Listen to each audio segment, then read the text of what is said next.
thought I'd talk to you about one of my hot button issues today. There's a recent article in the Wall Street Journal as of March 6th, 2025 on Thursday.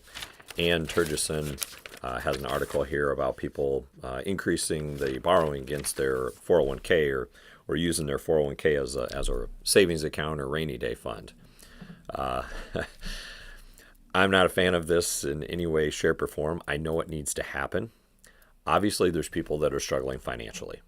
However, as much as we might not want to admit it, people have been struggling financially since the beginning of human history. Where's my next meal going to come from? Where's my shelter going to come from? Am I going to have heat? Am I going to have clothes? Am I going to have a place to live? All of those things have been happening for thousands of years. So unfortunately, that's nothing new. That doesn't take anything away from the people who are struggling right now, and I certainly get that. What I disagree with is there's a conundrum. In this country, we've got a retirement savings crisis. That's been reported on ad nauseum. I've talked about it numerous places, whether it's videos or in-person presentations I've made and things like that. People need to save for retirement. There's a lot of people that, for whatever reason, think that magically Social Security is going to cover everything. And for people who don't have pensions, I don't know. I almost think that they think there's magically going to be a pension when they retire, even though there's never been one at anywhere they've worked. That said, there's been a big push to try and get people to save in 401ks. In fact, because there is a retirement crisis, a lot of solutions coming from the state and federal levels. I'm sure you've heard me talk about it before with this National Association of Insurance and Financial Advisors group, or NAFA, that I'm a part of. We're talking to state and federal legislators about this all the time. The solution is we're going to have a government program that's going to help people save for retirement because they don't have access to a 401k at work. Okay, that is fair. There are a lot of people in the United States that don't have access to a 401k at their workplace. However, for people that can save and have the ability to save, I don't know if you know this or not, but there are banks, credit unions, brokerage houses, financial planning and investment firms like ours, and even online. Yes, even on. You can go on the internet and set up a savings account or a retirement account. So we've had access for 20 years to solutions, so that's not the problem. The problem is people don't have enough money to make ends meet. If you have to pay rent, if you have to pay for a car, if you're paying for student loans, if you are married and have children, or sending kids to daycare, or buying them clothes, or diapers, or putting food on the table, or any number of things that it takes to raise a family, whether you're single or married, have kids, don't have kids. There are a lot of people who aren't affluent enough and they're just getting by.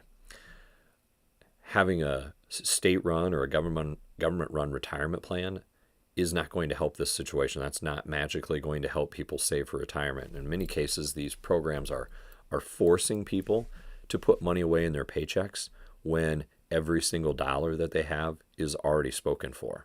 So then we run into situations like this article is talking about, where in 2024, 4.8% of account holders took early withdrawals for reasons such as preventing a foreclosure on a home or paying medical bills. That's up from 3.6% in 2023, according to Vanguard, who's one of the larger 401k providers. Again, this is a sad situation.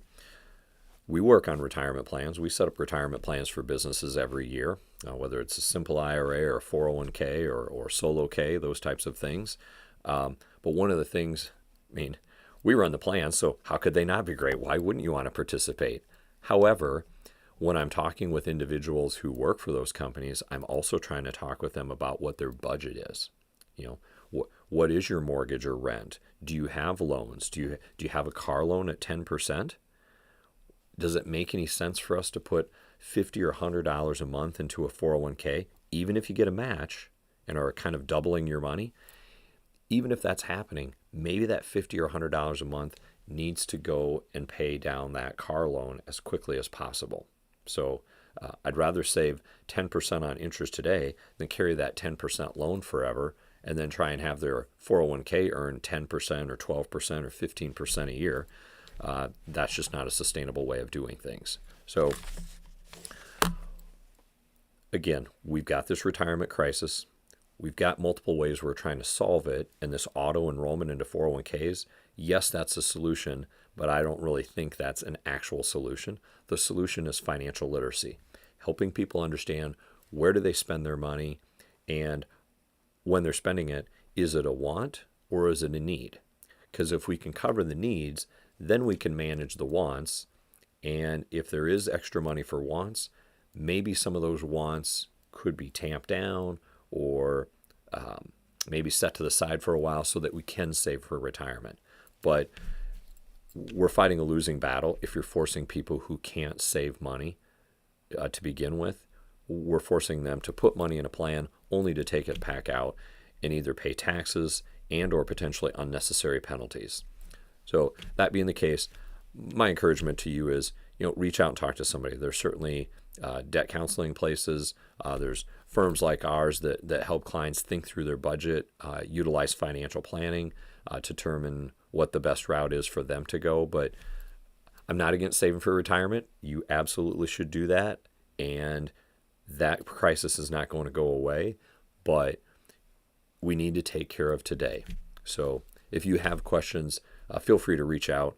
Happy to talk to you about those things. Or if you got a family member that's struggling, we may be able to find resources for them to get them the help that they need in these circumstances. So wishing you the best of luck, but rant over.